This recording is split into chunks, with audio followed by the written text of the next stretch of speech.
நாளை 23/9/2025 செவ்வாய்க்கிழமை நவராத்திரி 2ஆம் நாள். நவராத்திரி விரதம் முழுக்க முழுக்க பெண்மைக்கு உரியதுங்க.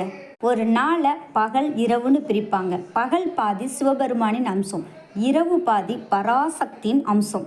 சகல பூதங்களையும் பெற்றவளே பராசக்திங்க. நவராத்திரியின் போது வீட்டில் கொலு வைத்து அம்பிகையை நம்ம வழிபாடு செய்கிறோம். கொலு பொம்மைகள் வாழ்விற்கான நல்ல படிப்பினையை நமக்கு கொடுக்குங்க. கொலுனாலே அழகு என்பது பொருள். பராசக்தி பலவிதமான கோலங்களில் அழகுடன் வீட்டிருப்பதால் தான் கொலு என்று பெயரே உண்டாச்சுங்க. நவராத்திரி 2ஆம் நாள் அம்பிகையை நம்ம ராஜராஜேஸ்வரியாக அலங்கரித்து வழிபாடு செஞ்சாலே போதுங்க. முல்லை, துளசி, கொன்றை, சாமந்தி, சம்மங்கி இது எது கிடைக்குதோ அதை சாத்தி வழிபாடு செய்துங்க.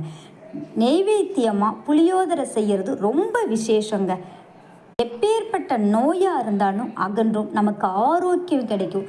செல்வ செழிப்போடும் வாழலாங்க. மீண்டும் ஒரு நல்ல பதிவில் சந்திப்போம். நன்றி, வணக்கம்.